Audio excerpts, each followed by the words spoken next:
Welcome to the Black and Gold podcast review show. Well, Pedro, we're what, 48 hours after the big event?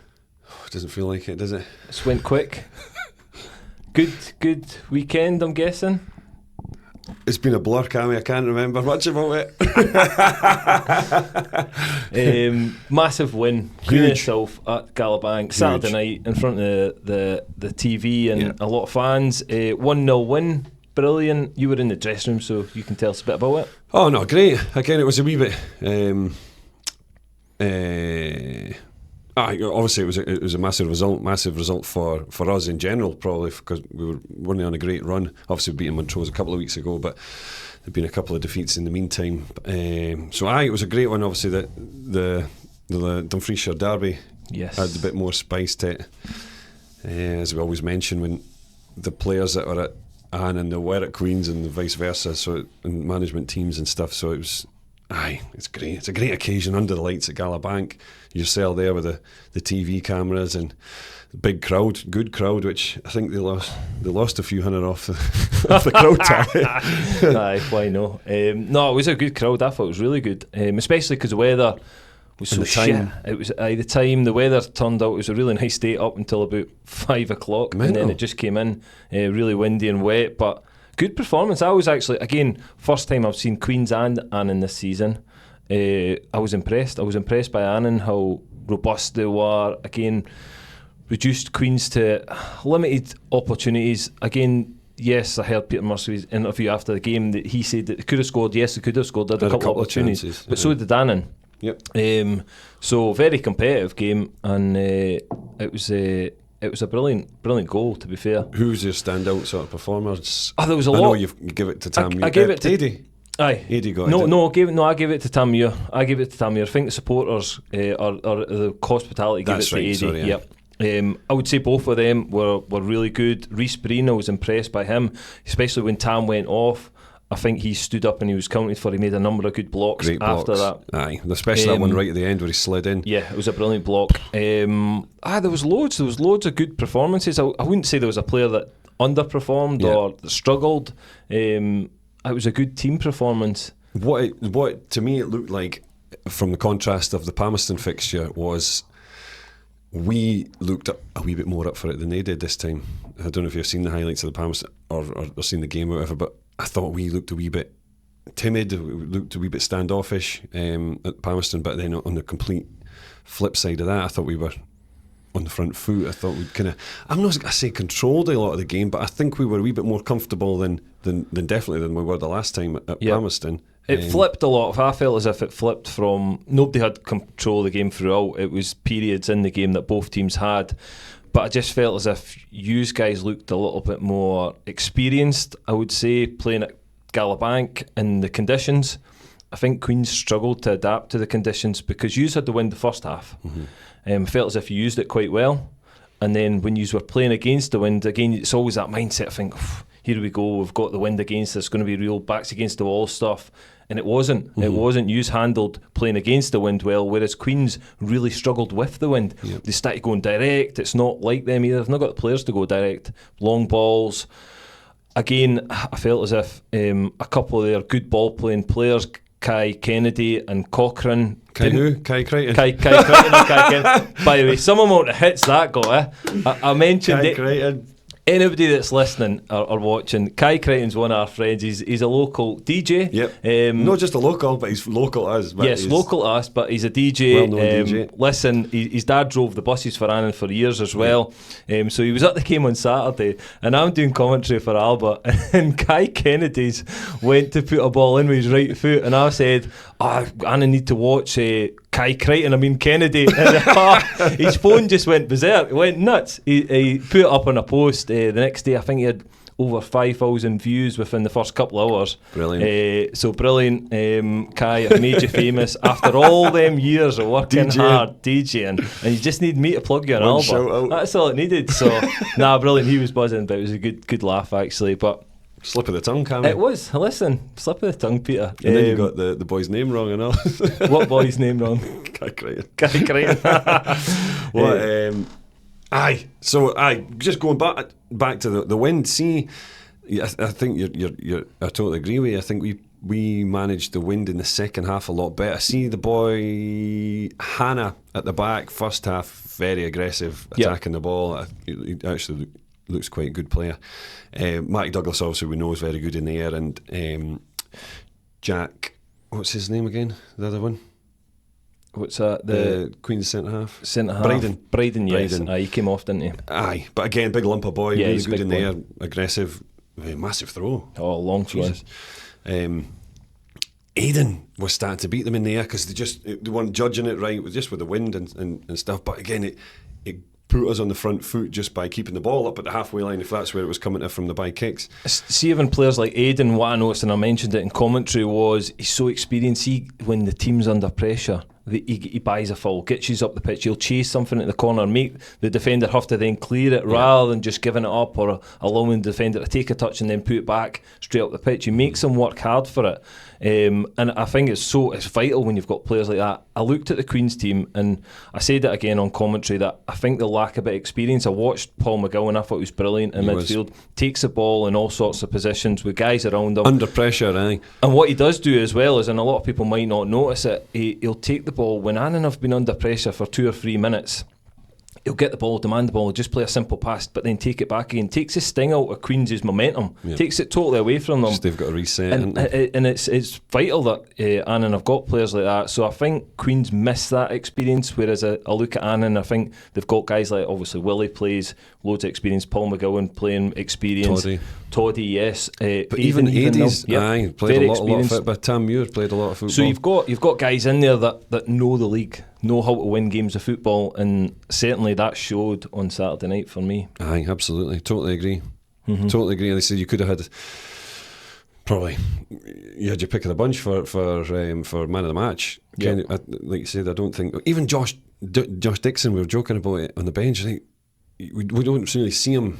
He doesn't put himself about. That's just not his game that much. But he was on them. He was giving away fouls, but not bad fouls. Again, they were the ones clever ones. Yeah. Yes, exactly. Aye, that you could take at the far right of the pitch or in the middle. You're not going to get a booking for that. But aye, really, really clever fouls, and it was all compiles to a decent win. Like no, it was a brilliant win, and it was good to again. I was kind of doing stuff at the side of the pitch, but then I turned around and I seen all the players walking around the fans and that, and the fans staying as well. It's wet and cold night, but staying and appreciating what they've done. So it was good to see that. The boys go into the changing room buzzing. Aye, and then obviously Willie come in, he was trying to calm it down a wee bit, just be like, look, it's one win. Again, it's just normalise everything, which I think keeps your feet on the ground, doesn't it? It's one win. Brilliant. It's a local derby, but let's not get carried away. Again, we need to keep doing that next week after, build some momentum from it. So, of course, it's great. That was probably one of the ones that was getting carried away the most. You've the top off in the changing room. local derby, and it's great. You've got to enjoy it though, because it is a big game. There's no. I totally understand Willie's point of view, but you've got to enjoy it. And again, just the message is more of this. Like you want more of this next week. Enjoy the win next week if you can get. That win counts for nothing if we go out and just beat the next couple in a row. And you're like, so you can only raise a game against Queens. What I would say is, looking at the fixtures from the weekend, obviously you guys will have known results going out on the pitch, and you always do as a player. You know, you have a quick look, especially in your league, to see. News was probably looking at Dumbarton. Dumbarton had a massive win, 3-1 against Inverness before you guys kick off. So there's that little bit of pressure. I know Inverness have dropped away, but you use that little bit of pressure that just starts to build and think, Dumbarton are getting closer to us now, and it becomes really tight. But I think that can sometimes re-energise you and think, well, we can go and win this game and we'll be looking above us rather than behind us. So 100%. I think even before the game, Thursday night was a really good night training. It was positive. It was good. It was lively enough. Went into Saturday. We'd kind of prepared right. We were set up right. Everything went well. It was just going into the game. You know, and you feel good, don't you? The players. It felt like there was a good atmosphere within the camp. So really good day. And I don't think there was much more they could have done. Obviously, Reece Lyon had a chance. Mikey Hewitt had a couple of chances. Cochrane had a I chance. think the big in chance middle, was Cochrane at the start of the second half. That was a massive chance. It was a volley. It was a brilliant run at the box, perfect timing, and he almost stops his run and stutters into it, and then he gets the connection all wrong, puts it wide. But that was early on in the second half, and that would have been a big goal for them. And then it was Lyon with a header in 83 minutes, because I said if he scores that, they've got 7 or 8 minutes left in the game to then probably put pressure onto you guys to go and win the game. But again, as I said before, you had loads of chances as well. It was a brilliant goal, and it was kind of controversial who got the goal at the time, because we described it as in it was Aidan that scored it, because it looked like the goalie had clawed it out from Tommy's header. But then, do you think that goal gets given if Aidan doesn't knock in the rebound? Again, interesting. I don't think so. I know, because I didn't see the linesman's flag at the time, so I don't think that. Would have been blocking so his... that's really interesting point, because I think there was too many bodies for the linesman to see, and the referee. It's a big call if he gives it. It was very, very tight. Don't get me wrong. You can see it on slow mo on the cameras that it was in, but I don't think it would have been given. So it's. Thankfully, he didn't put it in the back and then made sure it was given, but it was Tommy run that way and Aidan run that way. Both celebrate. Definitely Tommy's goal, but a brilliant goal. But looking at the table, incredibly tight. You've always got Inverness sitting at -3 points, Dumbarton sitting in 9th spot on 12, and then Annan 8 with 13. Just but then chuck a hat over everyone else. Top of the table, 17. So you are 4 points off top. Yep. It's incredible, eh? It's so tight. Obviously, everyone can beat everyone in there. It's obvious, isn't it? It's I just don't. Again, we're out Alloa on Saturday away, but Alloa had a bad result at home to Arbroath. They got beat 1-0. But again, Arbroath started seasons really slowly. Now have picked up. Alloa started season strongly. I've dropped a wee bit off. So as you say, I think it's one of them ones that anyone can beat anyone. So, but they're going to be. They're always dangerous. They're a good, well organised team, aren't they? Yep. Alloa, so you've got to be mindful of that. But you've got to go in with a bit of confidence now. Just after that, because Queens, regardless local derby, they're tipped to win the league, be up there at least, aren't they? Let's be honest. But it'll be interesting because the pressure will build on Queens now. A few defeats in a row now. I think that's 3. And what was the stat? They've never scored in an away game this season. Not scored in an away game this season in the league, which is worrying. That you've not scored a goal, never mind getting I spoke to win, which obviously Queens fans will know, that they've got a couple of lone strikers out for lengthy injuries. Yep. So that will not help the cause. But even when they changed it up, I just didn't. I didn't think they were going to score, to be perfectly honest. I felt like top end of the pitch. I think they were looking for a Kai Kennedy to produce a world day, or some, like maybe a Lion to come in and put the ball, which he has done in the past as well, right enough. But I feel like the strikers, when they were on the pitch, they weren't a real threat. And Dickinson tired, didn't he? Nah. He was okay. He was okay in the first half. He looks as if he needs a few more games to get himself right up to fitness. But Boy McIntosh, he was quiet. Didn't very look quiet. Interested. No, I seen a couple of comments of that online, and they were saying he didn't look interested. But even when I watched the game back yesterday, he's a big boy as well, but he didn't put himself about. No, he didn't. But even when he was getting taken off, just literally no expression. Came off, there was no. I don't know. It's strange, like. But it was a good day for us at the office. So. Great day. Atmosphere inside the club. I went inside the club for a few drinks with yourself, Peter. You were in the VIP section though, so you maybe never seen it.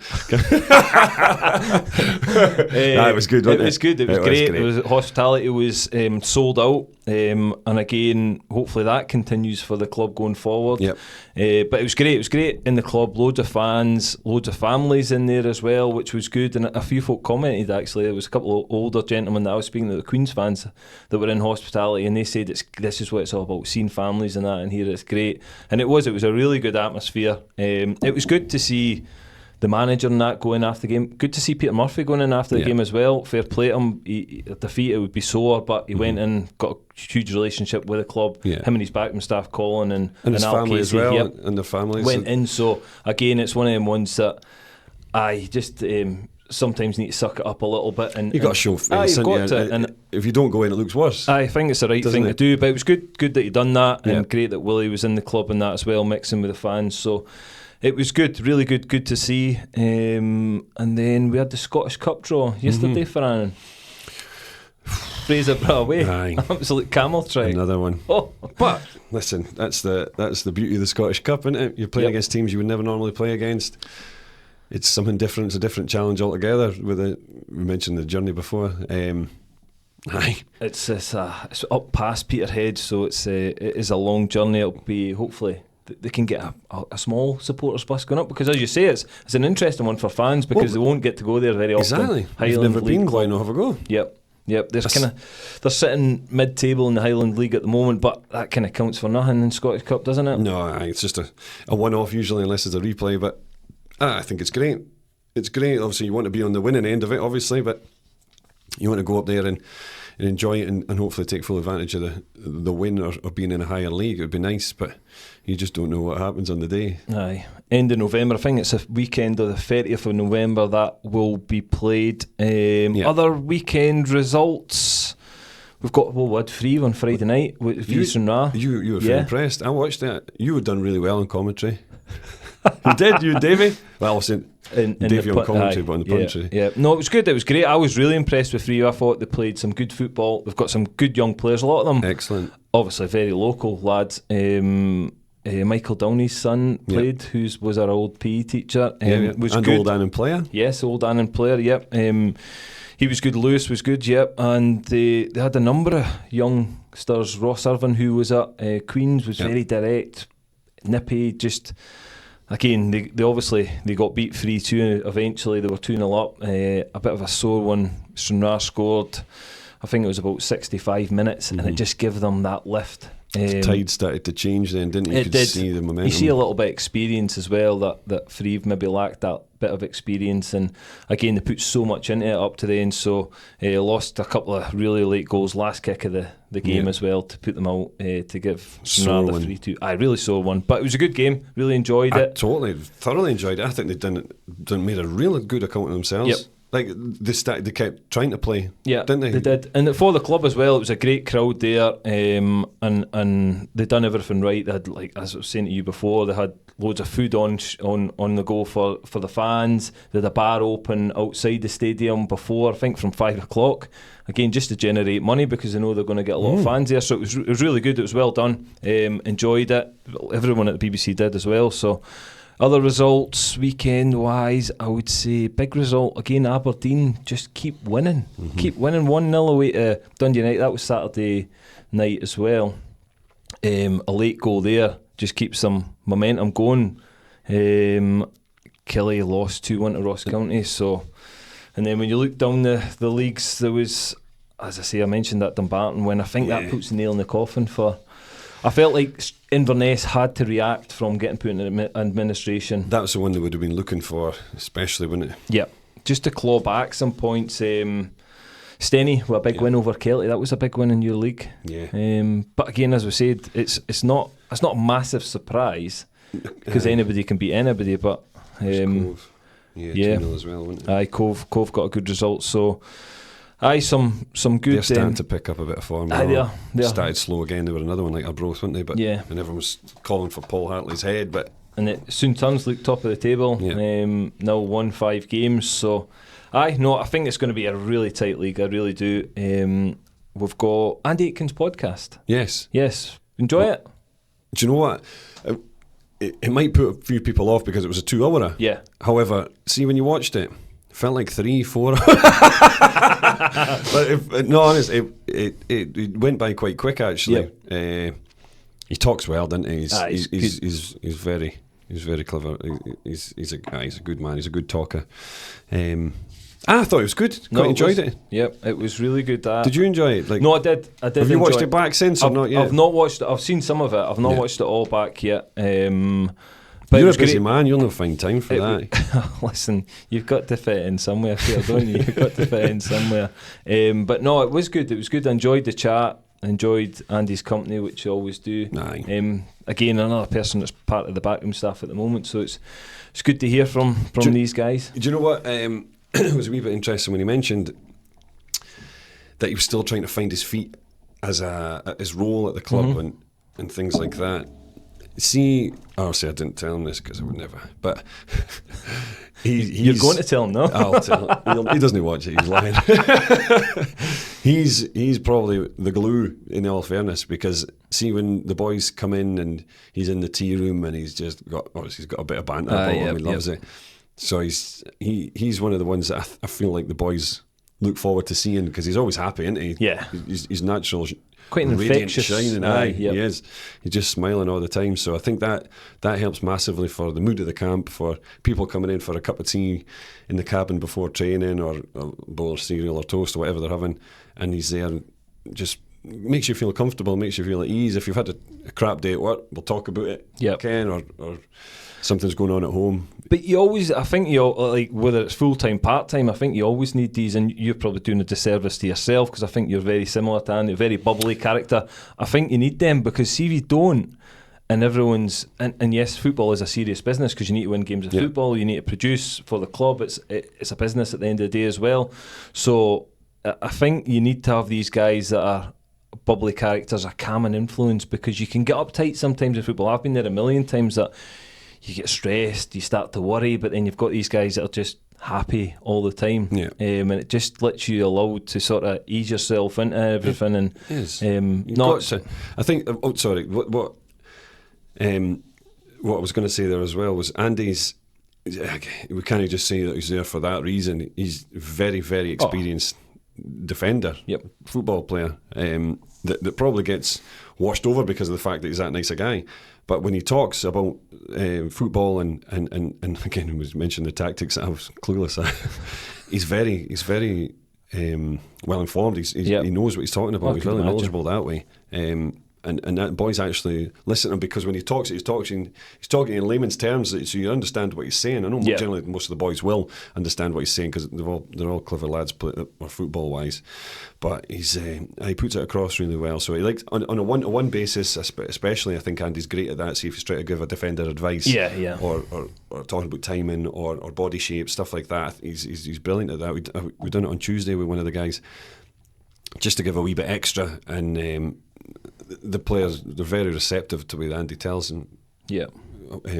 Or tries to explain things anyway. It's great. So that is his he's doing his role. Yes. And the role will grow for him as he gets more confident. But again, he's a lot more experienced than myself in that, and I think he's great at it. So. But it's a group thing. I always say this. I think the manager, yes, he's got a key role and a massive role within that, but he needs his backroom staff. I've always said that no matter who the manager is, they need the guys around them, and they'll say that as well.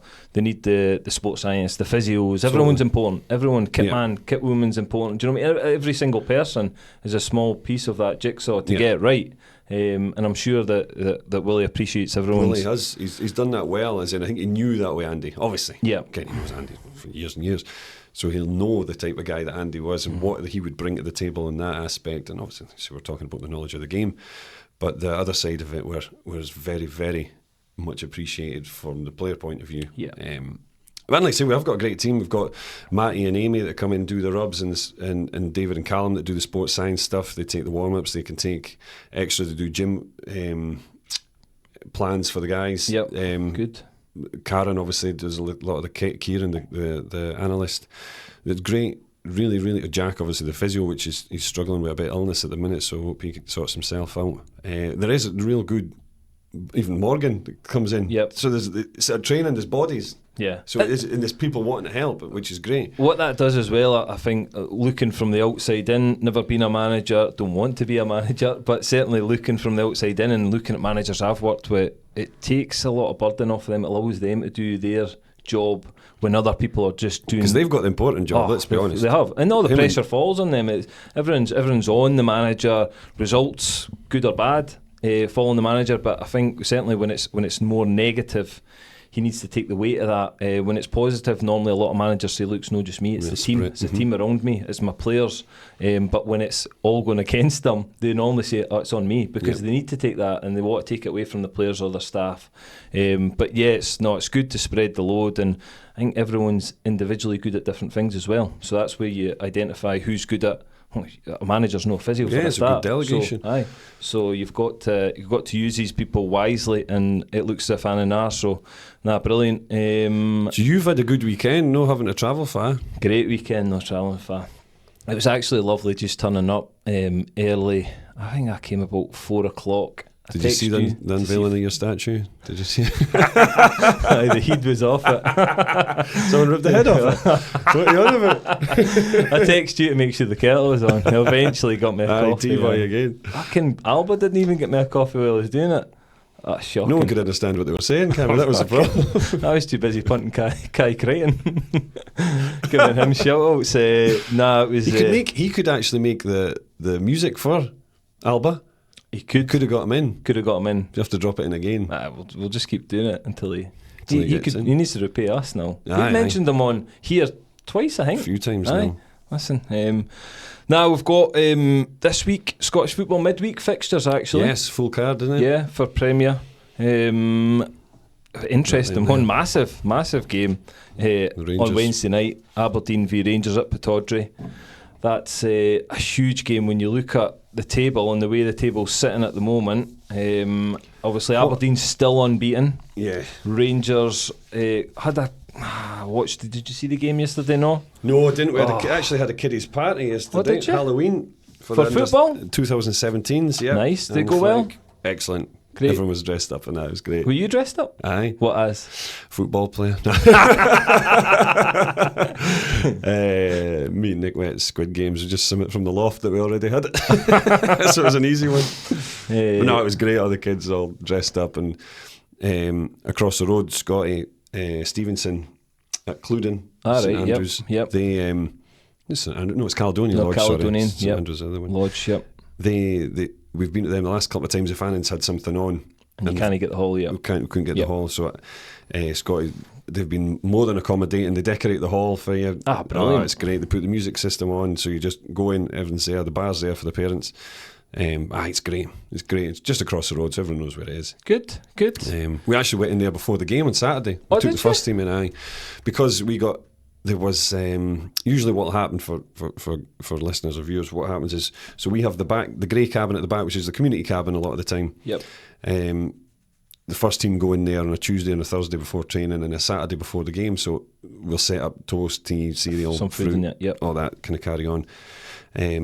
So because we got kicked out of there because the directors from the Queen of the South and Annan Athletic, because it was hospitality filling the club. So we needed somewhere to go. So we got in touch with Scotty, and he was more than happy just to open up for you. Very accommodating. Just there's the code, go and help yourselves. Just we tidy it up and everything like that. So it's great. So it was actually quite nice because the players and the staff, we were all in there our own wee space. We didn't see anything that was going on at the club. I'm not saying it was a negative thing, but I think it was really good that we were out of the way, so we weren't distracted. Will it continue?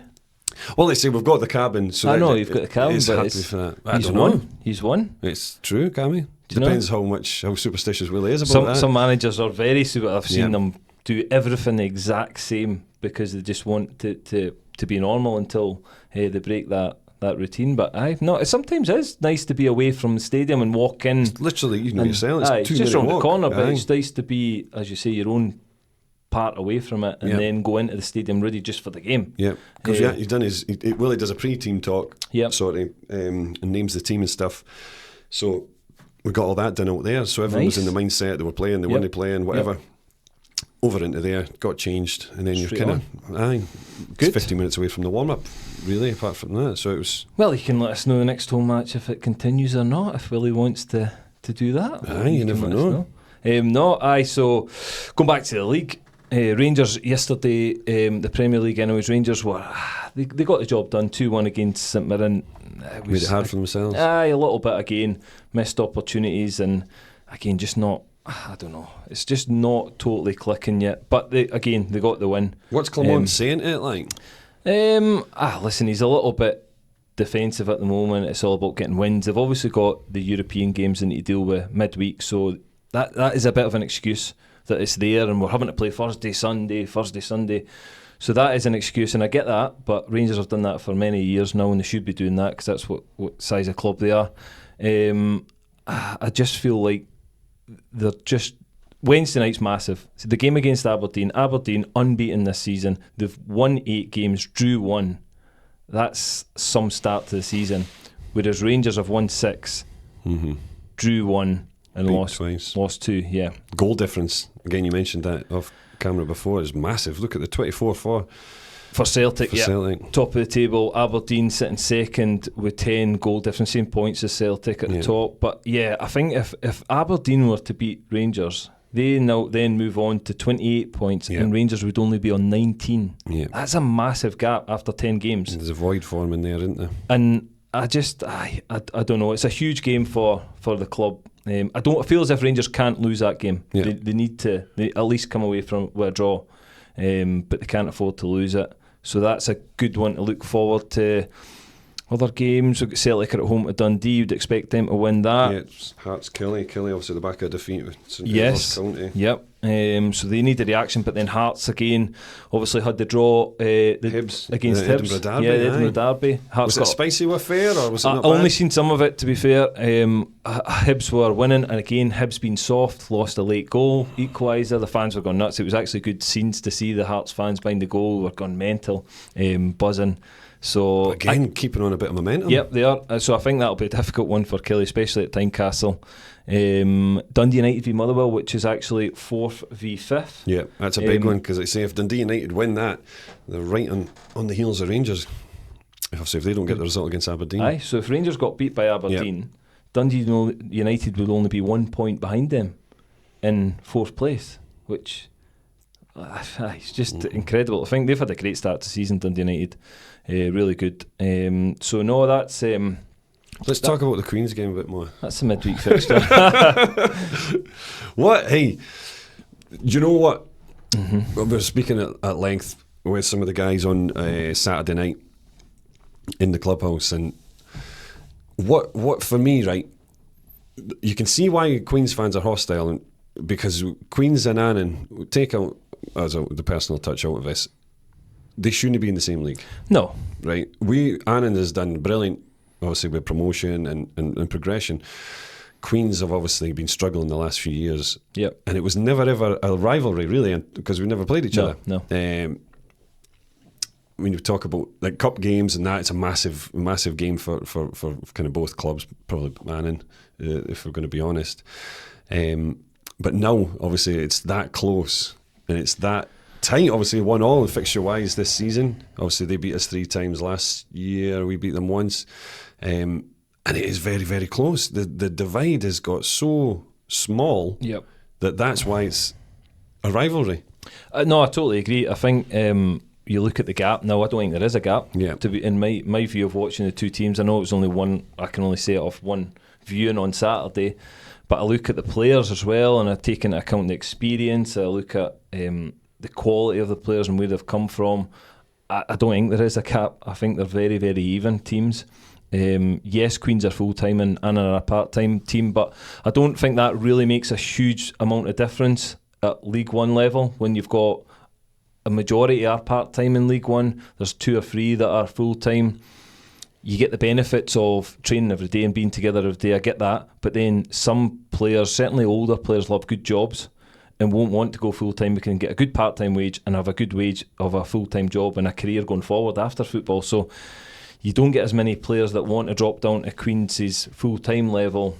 Do you think that puts them in a better mindset, actually going into or throughout the season, actually having a job and it's more of a hobby and a second job rather than the pressure of a full-time job and maybe feeling the strain if the team's not doing great? Sometimes, but I think it's a different type of player, and this is not, I'm not just judging everyone here, but I think Queens are probably looking at younger players, and that's why the squad is very young and inexperienced, of players who are looking to go to Queens full-time, continuously play full-time. They've maybe dropped down from a Rangers youth or whatever, it's not worked out for them, and they're looking to kick on and go up the chain. Whereas sometimes, and listen, there'll be part-time players that will go from part-time to full-time, of course there will, but I sometimes think there's certainly an element of players that are over an age that are starting to possibly touching 30, and you're starting to think, where's my career going after this, after football?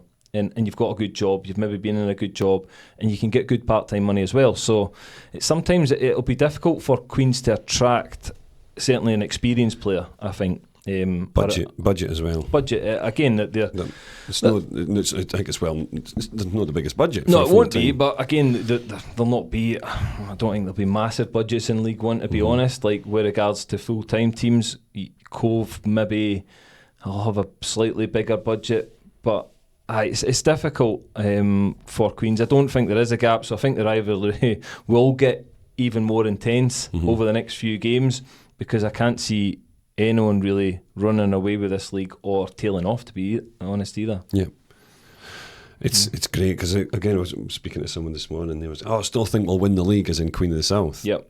And you think, well, listen, if you do, you do, but on that performance... No, they're missing, for me, they're missing some, and again, I'm not just basing it on that performance. You've not scored a goal away from home all season. That's a huge problem. Yeah. And Peter Murphy said that in his interview. He said that goals coming... being ruthless at the top end of the pitch has been a problem. We had opportunities on Saturday. If you don't take them, it comes back and bites you, which it did. And Annan were well within the game, so I wouldn't have said, it was a smash and grab. It was Annan deserved it for me. I think they'd done enough to win that game. But yeah, they need a goal scorer. Again, people were saying to me on Saturday night, Queens fans, bring Gavin Riley back. Gavin Riley, if we had Gavin Riley, we would score goals. And you can't disagree with that, to be honest, because he's done it for years at that level. He scored just about every time against us. That's what I mean. He still scores at that level. He's done it for years for Queens, and I think it's because they've not actually got a guy up there who's going to score them 10, 15 goals that you probably need to win this league. You need somebody like that up the top end of your pitch, and that Queen's squad at the moment, I know you say they've got injuries. The Queen's squad at the moment, they haven't got that. We've got injuries or not. Yep, totally. You know what I mean? Big Tommy Goss, wasn't he playing? Big miss. Paul Smith still to come back. Huge miss. Far away. Far away. They're two big players for Annan, massive players. Yep. What I actually mentioned in commentary about Annan, it was the commentator said to me, he said, when you look at Annan's squad, and they're missing a couple of players, he mentioned them too, they've got a good squad. Yeah. They've got strength and depth. Good options on the bench. Experienced players coming on. Kilsby coming on, played a number of games. Hooper coming on. Yep. They're no young kids. They're no guys that haven't played not a lot of football. These are experienced players. So again, bringing Smith and Goss back into the squad, it's going to be really competitive, which is great. More. Yep. And we're talking about it, the locality of it. Obviously, look how many boys from Dumfries play with us. Yeah. So it just adds that such a different aspect to the game, because that's no usual thing, isn't it? No. Again, it's funny. It is so funny. Again, the spice between the whole flip that Toddy, Willie have obviously been recently at Queens. Even Ryan, yes. And then you've got obviously Murphy, Matty Douglas, Benji that had all been at Josh Walker, yes, so it goes Mikey on. There's loads of them. There's loads of connections. So I think that just adds that little bit, especially with two managers flipping. I mean, that's very, very rare that would happen. Certainly within recent times of managing either club.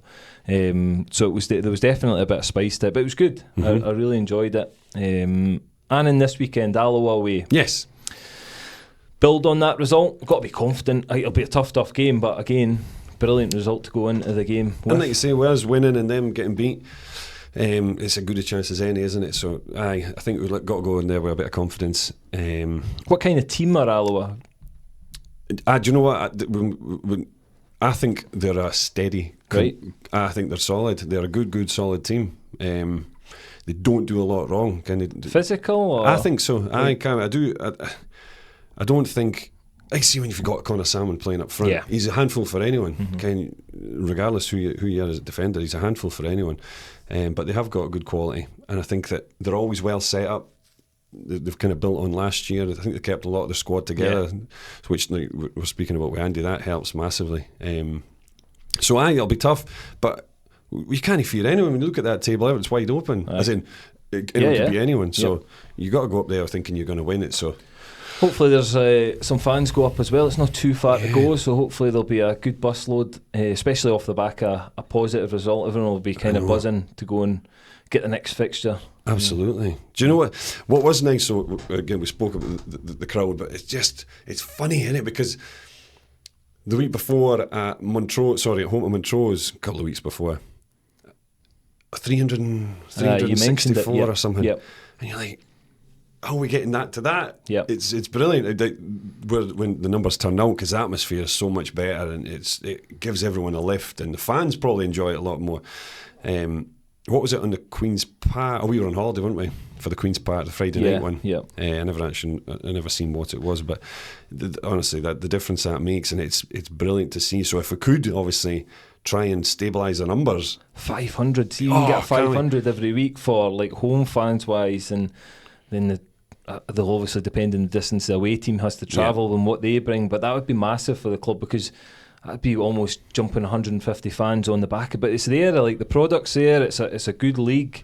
You're watching good football, and again, it's hopefully the fans, younger ones that are going in and experiencing that, are enjoying it. Totally. And what you, as football fans, you want to watch exciting football. Yep. That's what you want. You want to see end to end. You want to see chances. You want to see goals. And so, I think that's when we see on Saturday Annan Queens game. I thought that's what produced the game, and I think that's a lot of the time that's what the Annan games are like, because as Willie, and again a lot of teams are a reflection of who their personality. The Annan team always seems to wear the heart on their sleeve, always have a go, and I think that should attract fans. See, if it doesn't, fine, but the difference it makes when they do turn up is massive. It's massive. The whole experience on the day is huge. I agree that there was loads of chances. It was difficult conditions, and again, it probably wasn't nice for some fans that weren't covered, the Queens fans. Yeah. But it was a good old Scottish football game. I felt like there was loads of chances, loads of hard tackles,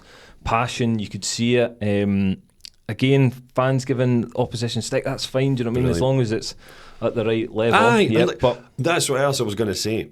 See, this whole Queen's Annan thing, it's never personal. No. It just love it because it's local, isn't it? It shouldn't be personal. I love it. You've obviously played with both. You've played with Annan at a younger stage, and then we played Queens on loan. So you'll have seen both sides of it. But I do. I love it. I've always, that whole, and again, it's no secret, we speak about it. When you were at Queen of the South at the time. Yep. When we were, what age did you leave Queens to go to Killie? I think 15, 16? No, I was younger. I think it was like 14, maybe 14. Aye. So that was our sort of staple diet on a Saturday. Like my dad would take me up. You were already up there. We used to go and watch the likes of Andy Deggsy, Stevie Mallins, George Rose, all them. Great times, because it was never the rivalry. Yep. So it was a local team that was flying. Mm-hmm. And then when obviously you start playing football and then you play against Queen of the South, or for myself anyway, that's when the kind of rivalry starts. But it was a cup game or thing that we touched on, but now it's so close, and it just adds that extra bit of interest to the game, doesn't it? It does. No, it's great. I really enjoyed it. I did really enjoy the game. I thought it was a good game, great atmosphere. But it's a good weekend of football for telly.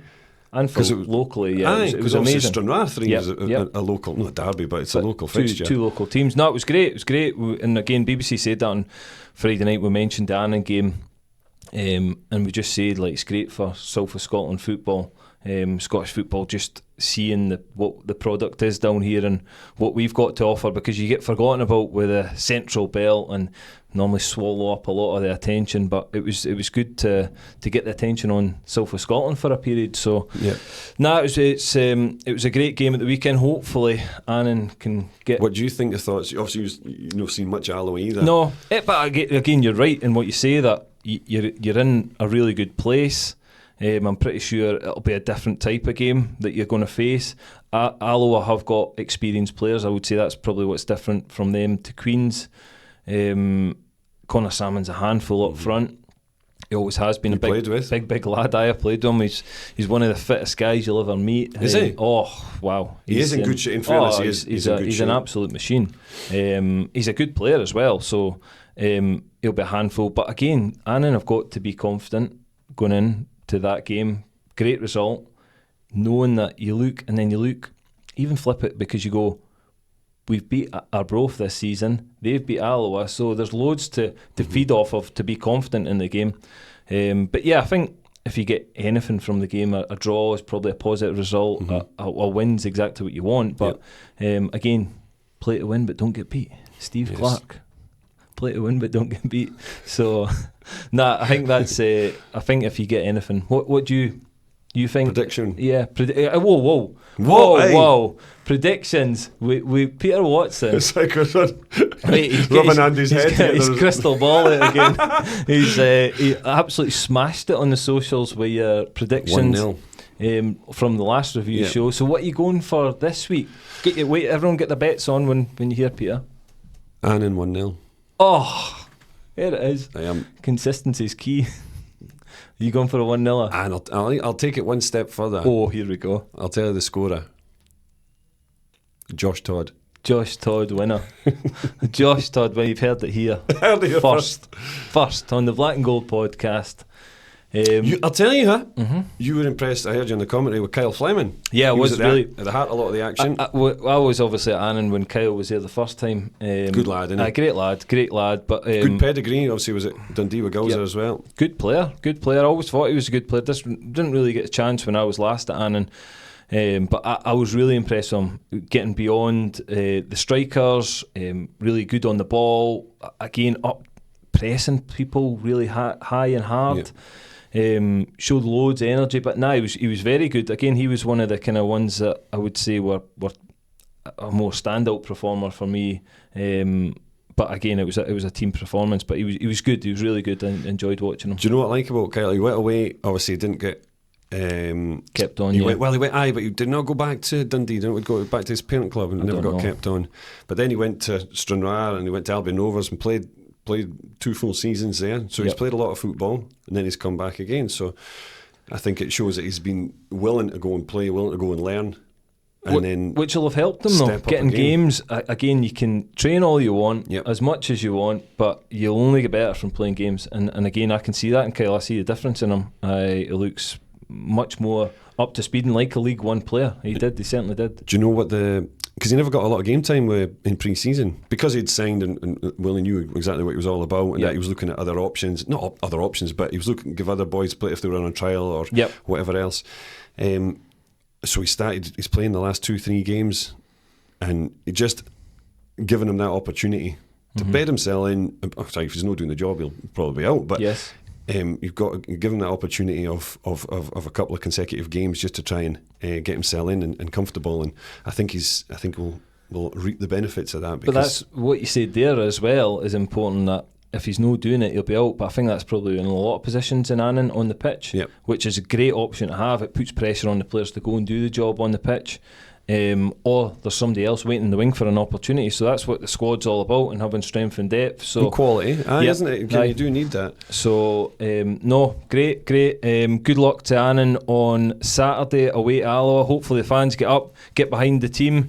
And that's all from us on the Black and Gold podcast review show. Please keep liking and sharing all our stuff on social media channel, and subscribe to us on the Black and Gold podcast on YouTube. Thanks again. We'll see you soon.